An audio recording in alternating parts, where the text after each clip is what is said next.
Yeah, can we just talk about how long that flippin' intro was? Overture. I swear we were staring at that for half the episode. Yeah, the episode was going. I was like, oh, we only have 15 minutes left. Exactly. Overture. Mm. And I thought, okay, if they're gonna do this for the overture, every little chapter in this play is probably gonna have that little thing. But thank goodness they didn't have Yeah, that. I don't know Thank what. goodness.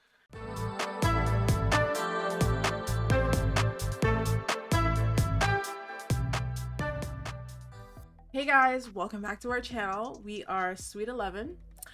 You may have noticed that we do have an episode missing. Life has its ways of going like this, a little up and down roller coasters, but we're back on track and we're still in Euphoria. We're going to be discussing, obviously, episode 7. And, we're going to critique, we're going to review, and obviously give the breakdown on this episode. I don't know why you pointed at me when you said breakdown. Were you trying to say I had a mental breakdown or something? Like Cassie? Yeah, we had a crazy week last week, but it's a lot of changes going on. Not negative necessarily, just crazy things changing. So yeah, things got a little crazy. We didn't have time to really put out the last video. If you guys still want to see it, let us know. We might still drop it just for entertainment value. But we're already ahead of it. Now we're on episode 7. So, yo. Yes. I knew this play was gonna slap. Mm-hmm. Yo.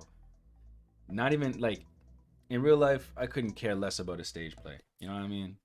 And none of the ones I've ever had to sit through were even close to this. Like this was elaborate as hell, theatrical.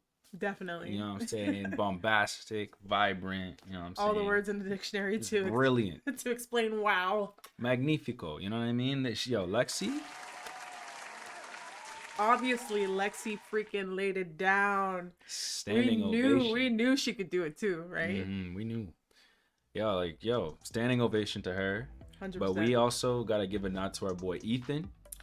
Our boy, yo, shout out Ethan one time. Shout out Ethan one time. No homo. This guy's making drama kids look cool for once. You know what I mean? And stirring the pot too, right? Yeah. I can't lie. I love a good drama, Who doesn't like some toxicity in their life? Yep. Holy. And let's be real for a second. I gotta be a buzzkill, but let's be real for a second. This is very unrealistic. Right? There's no stage play in high school that's gonna look like this. No. What? Yeah, the showrunners really like indulged. Sorry, what was the high school? What was the budget? What was the budget? You know what I'm saying? Did she spend her own money?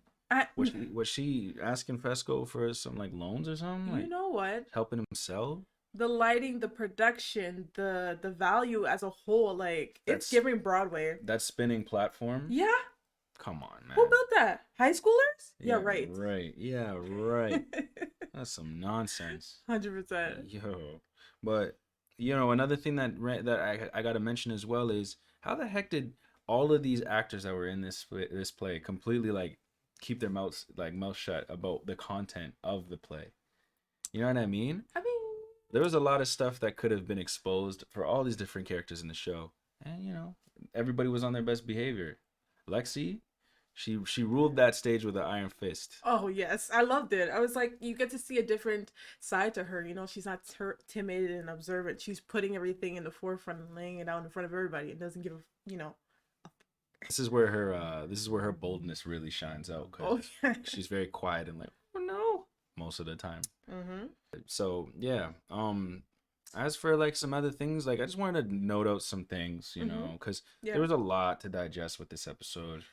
Lots to digest. So much going on. Very dense. Chaotic. Very chaotic and dense, and there was a lot of like.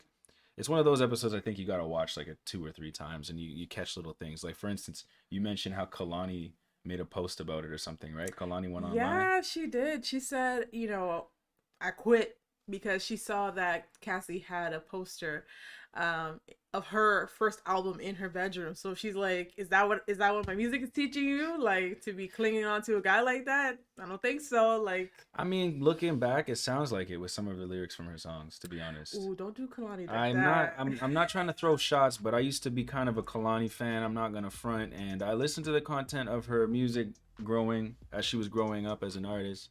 And yeah, she had some stuff that made me believe she was in Cassie's position at one point in her life. So hey, I'm not gonna say none. That's all I'm gonna say. What, like Messi recognize Messi?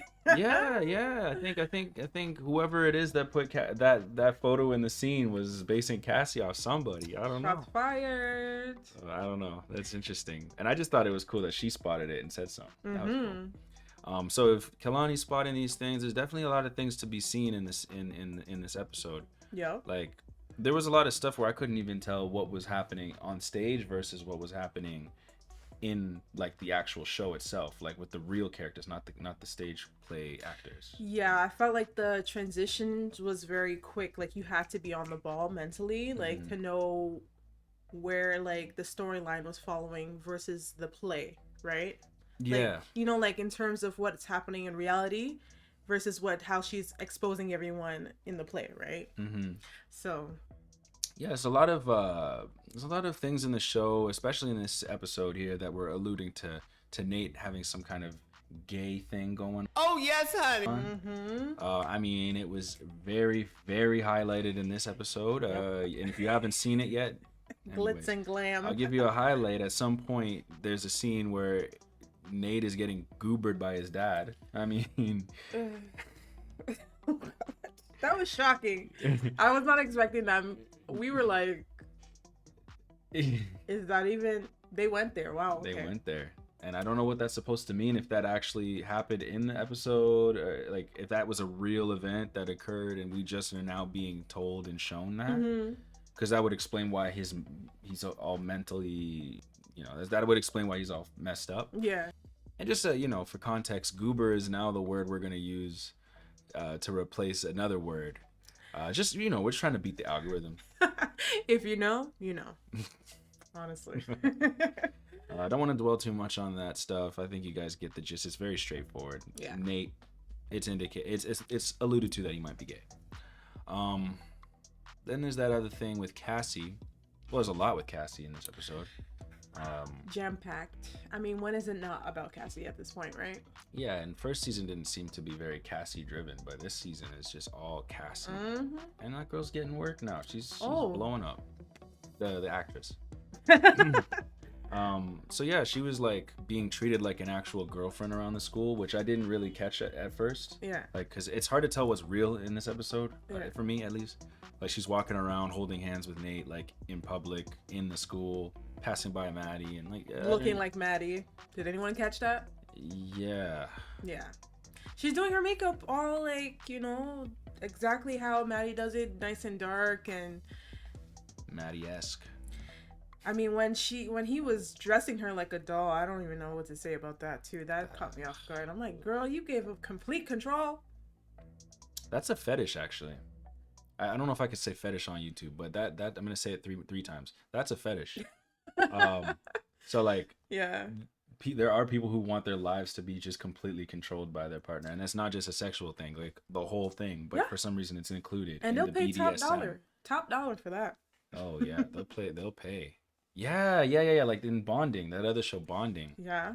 Yeah, there was that one guy. He's cleaning her house for her and all this crap. And that's not bad. Anyway, if anybody is looking for that, comment down below. I mean, I wish I could find a girl to do that, but fuck, whatever. Well, I mean, we see that where Cassie is not like, in that moment where Nate gets, obviously exposed. And Cassie runs after him, right? That's just showing how much control he has, like to that degree that she just like leaves, because when she stormed away, my guy was stationary. Okay, stationary. He did not move a muscle. He sat there, and as soon as he left, just shows how controlling he is. This is like a Joker Harley Quinn kind of like relationship here. Like the Joker clearly doesn't give a fuck about Harley Quinn, but she's out here doing everything for him. Yes, and he only shows affection when he actually needs to keep that, control. Yo, we're starting to see all the influences in this show. It's listen, you can't sneak nothing past us. You know Nope. what I mean? We know Nope. exactly where you're pulling all these character Mhm. ideas from. Yup. That last thing about Cassie, because I really don't want to talk about her too much. It's like Yeah. it's just what it is now. Listen, the next episode's gonna start on her, so Yeah. let's move on to the next part. She's probably gonna die, to be honest. I feel Yeah, like she's you gonna want to die. Like that's why they're giving her so much screen time, giving her character so much of like a sort of an arc. Oh, sometimes they like to keep the characters that people love to hate.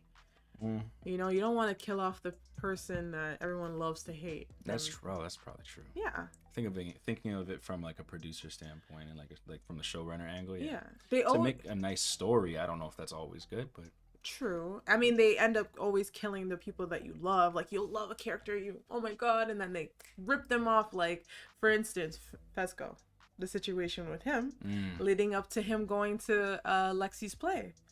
Like Fesco's not making it to the show, and we still don't know why, right? Like everything was leading up, and Fesco was like, "Yo, was everything okay?" He could tell that the temperature in the room was a little off, so yeah. we know next episode a lot is gonna pop off with that. Yeah, that Fesco situation. I thought they were gonna kind of give us some info, Yeah. but they didn't end up doing so.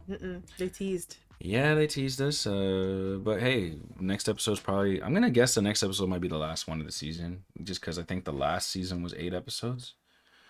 Yeah. Yeah. So if that's the case, this next episode coming is gonna be a big deal. And 100%. and yeah, like I didn't even get to say it yet, but No. we had one more point about Cassie. I said I didn't want to talk about her too much. Here we are bringing her up again, but she's like the star of the show now. Rue is on timeout. Yeah. But yeah, Cassie, the ending. Nate just pretty much said, "All right, we're done. I don't care anymore. Yeah. Fuck you." And then she just turns into like a flippin' rabid dog, like breathing on the glass, leaving like this fog. I mean, we did kind of predict that she was gonna go ruin the play and make a whole scene, Yeah. right? So maybe that's what's gonna happen. We can make predictions, right? Well, she let the whole play finish, so I don't know what there is to ruin other than just going on stage and making a damn fool of herself like she tends to do. Yeah. She's gonna be like breaking the set and like screaming and acting up, and I really believe that's probably what's gonna happen. She's gonna choke her sister. That's it. Like that's what I know. Yeah. She's gonna go freaking Homer Simpson on her sister and choke her out and be like, "What the hell? Like you ruined my life." The usual sister screams and stuff that she would do to Lexi. And that's how Lexi ended up making the play anyway. Okay, well, I could see that happening. I'm just gonna agree with you. I could see that also being a possibility. Maybe. She's gonna want to hurt Lexi, man. But speaking of Lexi, because I think she'll be fine. She was kind of a boss gal in this episode, man. Let's just give her some credit, man. She did a fabulous job. She ran that set proper, She had it down to a T. Like, it was just nice to see that her hard work paid off. Even though it was hurting people. Yeah. I mean, mostly Cassie and Nate. Yeah. I don't think anyone else got hurt. I think she had good intentions for pretty much all the other characters. Other than, like, you could even argue she had good intentions for Cassie, but, Cassie doesn't have the brain that would take it that way. No. Like, Cassie's wired different, so. Yeah. She just sees it as my sister's exposing my business and telling everybody lies. Maybe Lexi thought this was an idea, like, a great way to sort of get everybody to realize, oh, shoot, we're being stupid. We're all supposed to be friends here. Let's come back together and fix this. Yeah. With that face. Yeah. I mean, it's naive, but it's optimistic. It's hopeful. I respect it. She made a lot of artistic choices for sure, right? Yeah. Another thing too, she looked fabulous. She looked absolutely fabulous, so especially when good. she did that glow up scene. Yeah. When she was walking with She the was heels. Come on, Lexi. We all knew you had it in you. I'm Right. happy that you showed it off. A lot of people are probably team Lexi even more now. But yeah, I mean, in terms of the plot points, I don't really have too much else to say. Okay, so that wraps up episode 7, guys. It's been great chatting with you guys. Love dissecting and breaking down this episode once again. Obviously, like, comment, and subscribe. Can't wait to do this video again for you guys next week. Yeah, looking forward to not missing next week. No, we'll stay consistent. We promise. All All right, right. guys. Take it easy. Yeah, take it easy.